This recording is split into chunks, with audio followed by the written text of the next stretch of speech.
Yo, Bakayalo, Konoyalo, on se retrouve pour une petite review de Deadpool et Wolverine que je viens enfin de regarder au cinéma.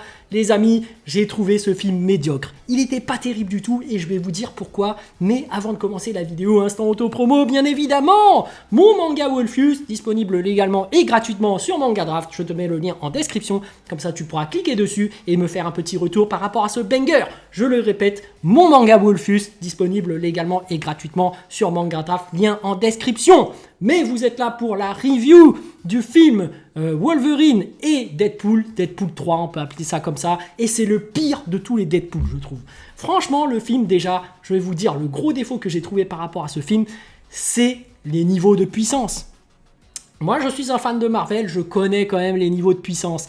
Et là, ils ont fait de la merde. Et il faut dire les termes. Lorsque les niveaux de puissance ne sont pas cohérents, bah, ça te casse complètement la logique du film, de l'univers. Parce que il faut respecter les niveaux de puissance. Et je vais vous dire pourquoi. Déjà, on va parler du gros défaut absolu de ce film, c'est par rapport au Fléau. Le Fléau qui est un mutant, le frère de Charles Xavier, le demi-frère. Bref, déjà dans X-Men 3, ils avaient fait la grosse erreur de dire que en fait son pouvoir, c'est d'être indestructible, mais ils ont fait que c'est un mutant et que en fait quand il y a le petit qui est là, tous les pouvoirs des mutants s'annulent. Du coup, le pouvoir du Fléau qui le rendait quasiment indestructible, ça fait qu'il perd son pouvoir. Du coup, il se prend le mur et il se fait déjà battre. C'est faux. Déjà, le pouvoir du Fléau, c'est un pouvoir magique.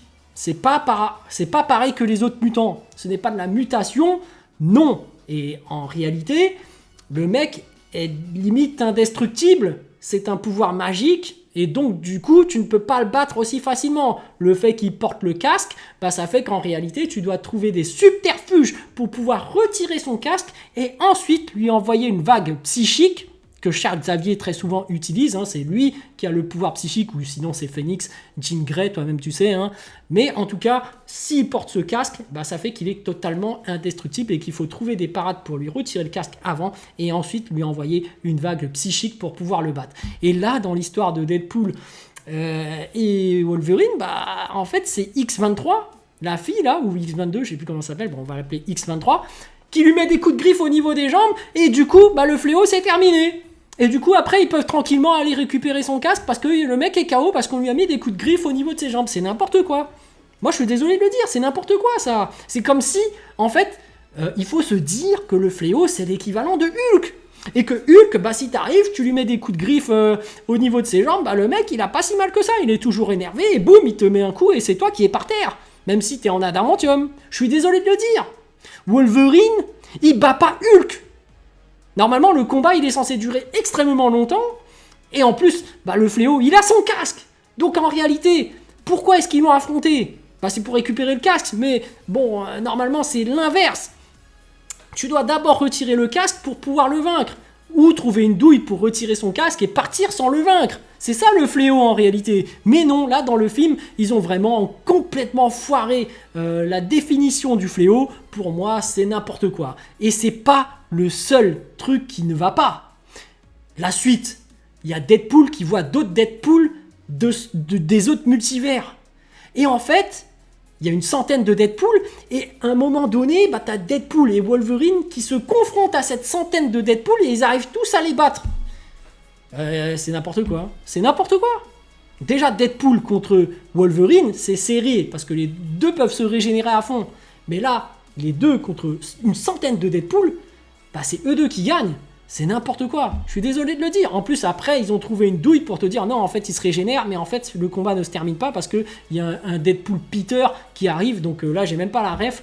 Et c'est n'importe quoi. C'est n'importe quoi. Ça veut dire que tous les Deadpool des autres univers, c'est de la merde.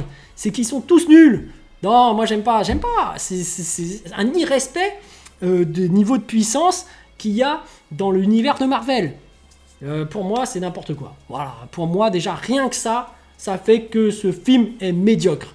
Mais surtout, par rapport à ce film, c'est une sorte de parodie, parce qu'on sait très bien que Deadpool, c'est quelqu'un qui est capable de franchir le 4e mur et de sortir toutes sortes de blagues. Et c'est ça, le gros avantage de ce film, c'est que quand même, les blagues sont bien amenées, elles sont quand même drôles, mais on voit vraiment que c'est Ryan Reynolds qui est au scénario. Et du coup, en fait, comme c'est pas un c'est pas un scénariste professionnel, enfin du moins qui est aguerri, bah en fait, tu sens que tous ces sketchs, c'est lourd. Parce que par rapport à son intrigue principale, bah le mec a voulu trop en faire, il a placé toutes les blagues qu'il avait envie de placer. Alors elles sont drôles, effectivement, si tu les prends à part, mais en fait, tu perds le fil de l'intrigue principale. Ce qui fait que ça en devient lourd, en fait. Alors, je dis pas, ça a été très drôle. Il y a pas mal de choses que, voilà, ils n'hésitent pas à critiquer la Fox, des trucs de licence, etc. C'était drôle, mais tu sens qu'il change pas de disque, en fait. Il a au moins sorti 3 fois la même blague. Tu te dis, c'est bon, on a compris, c'était drôle, mais en fait, ta blague, elle est censée être subtile. Tu vois, dans Deadpool 1 et 2, t'as l'intrigue principale, et après, tu sors de temps en temps une petite blague, voilà, qui te fait un peu sortir de l'intrigue, mais après, tu y re-rentres directement, et c'est ça que comment tu dois faire. Et là, en fait, il a voulu trop en faire. Il a trop voulu s'amuser et à nous sortir ses blagues, et c'était drôle, hein, je n'ai rien contre. Et en plus, il y a du fan service qui était super intéressant. Tu vois, à un moment donné, ils ont sorti Elektra. Donc moi qui suis nostalgique, je me rappelle de l'ancienne Elektra, et ils ont pris Jennifer Garner, l'actrice, et voilà, tu vois que ils ont ressorti Blade, Wesley Snipes. Il y a une rêve par rapport à la série, où en fait Blade, à un moment donné, il y a un autre acteur qui a fait Blade, et Wesley Snipes dit non, je suis le seul Blade qui existe. T'as pas mal de refs, hein. T'as effectivement Gambit qui arrive, et Gambit, en fait, c'était censé être un film qui devait sortir mais qui a été annulé, et du coup, en fait, bon, je l'ai regardé en VF, mais en réalité, dans la VO, il a un accent spécial qui fait qu'on le comprend pas. Du coup, en français, la mauvaise traduction fait qu'il y a un effet bizarre, tu comprends pas trop, mais bref, j'ai fait des recherches et je me suis dit, voilà, t'as pas mal de petites refs comme ça. Et c'est des gens que tu avais envie de voir, hein. Moi, j'avais envie de les voir parce que Gambit, c'est quelqu'un de super intelligent qui était super fort, que j'aimais bien dans les X-Men. Blade, il était super stylé, surtout Wesley Snipes qui lui a donné une carrière, hein, faut dire les termes. Jennifer Garner, bon, c'est un mutant random, hein, on s'en foutait complètement, mais c'est toujours cool de la revoir, ça fait un côté fanservice. Donc, c'est des choses, des idées dans ce film qui sont super intéressantes, qui étaient bien, mais qui ont été mal exploitées. Parce qu'au final, on a trop vu Deadpool, on a trop vu Ryan Reynolds, on a trop vu que c'était lui qui a écrit et qu'il a trop voulu sortir toutes ces blagues, mais qu'au final, je trouve que ce film était médiocre parce que c'était du Ryan Reynolds. Mais bon, après c'est du Deadpool évidemment, mais j'aurais préféré qu'on mette un peu plus de Wolverine dedans. Parce que pour moi, c'est Wolverine qui sort, qui sauve le film, hein. C'est les moments où Hugh Jackman était là. Il est toujours un bon acteur, hein, parce qu'il faut dire les termes, hein, si X-Men a cartonné, c'était en partie grâce à lui, même si par rapport à l'univers Marvel, on sait très bien que voilà, il y a des choses qui ne s'étaient pas prévues comme ça. Par exemple, on sait que Hugh Jackman, il est grand, il ne correspond pas au perso Wolverine de base dans les Marvel. C'est pour ça qu'il y a des petites refs au tout début quand t'as Wolverine en version trapu, petit, il dit ah tiens, c'est comme dans Marvel. Bah oui, toi connaisseur, tu dis oui, oui. Et d'un autre côté, t'as pas mal de petites refs comme ça, des petites blagues qui sont super drôles. Moi, je ne le nie pas.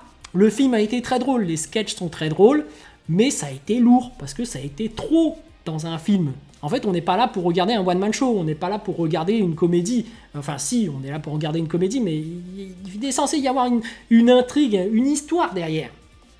Bon, on savait déjà que l'histoire était un peu tirée par les cheveux, mais le problème, c'est que on perd le fil. Alors, oui, il y a pas mal de gens qui vont dire, à la base, s'ils ont fait ce film, l'histoire de base, c'était déjà farfelu, c'était déjà pas le plus important, donc c'est fait exprès, je le sais. C'était pour placer toutes ces blagues, mais je les ai trouvées lourdes, en fait. Le problème, c'est que le film aurait été nickel si tu coupes la majorité des passages des sketchs. Pas la majorité, mais une grande partie, du moins. Tu vois, toute cette partie où t'as Deadpool par exemple qui retrouve le Deadpool chien avec sa sale langue et à chaque fois c'est au ralenti, ils sont là, on se kiffe et tout. J'ai trouvé ça lourd, c'est bon, on a compris, ça suffit. Ces combats par rapport aux différents autres Deadpool de l'autre univers, c'est bon. même s'ils leur ont mis la misère, c'est incohérent. Bah, tous ces passages-là, ils auraient dû le retirer. Ce passage par rapport au fléau aussi, hein, parce qu'il était incohérent. Tu vois, en fait, le film aurait été nickel si tu retirais pas mal de passages. Mais après, c'est vrai que pas mal de blagues super drôles. Donc à un moment donné, on voit Wolverine avec différents acteurs, voilà, avec et même quand on voit le 4 Fantastique avec Captain America, c'est vrai qu'à l'époque, l'acteur qui a fait la torche, bah, c'était Captain America, c'était cet acteur-là. Donc t'as pas mal de rêves qui sont super drôles. Tu vois que c'est du Deadpool tout craché. Mais voilà, pour moi, je le considère comme médiocre. J'ai préféré Deadpool 1 et Deadpool 2 par rapport à celui-là parce que non seulement c'était incohérent, mais surtout ça a été lourd en blagues. Fallait diminuer le nombre de blagues. Fallait rester sur l'intrigue principale. En fait, si le film aurait fait 1h30, alors je sais même plus, je crois qu'il a fait 2 heures, mais s'il faisait voilà 1h15 ou 1 heure, ça aurait été nickel pour moi. T'aurais retiré une grosse partie des blagues et là ça aurait été bien. Parce qu'en fait, pour moi, Ryan Reynolds, qui était devenu justement le scénariste, il a placé trop de vannes. Il a voulu trop en faire. Il a voulu vraiment mettre toutes les références qu'il avait, parce qu'on voit que c'est un connaisseur de Marvel. On a vu la passion qu'il y avait derrière, et c'est pour ça que j'ai quand même kiffé. Mais dans la globalité, c'est médiocre. Donc voilà, je voulais quand même faire une review par rapport à ce film que j'ai vu super en retard, donc ça va bide, mais c'est pas grave. J'avais envie de m'exprimer par rapport à ce sujet. Donc les amis, sur ce, je vous dis donc à plus dans le bus, ou plutôt à plus tard dans le car, ou plutôt à bientôt dans le bateau.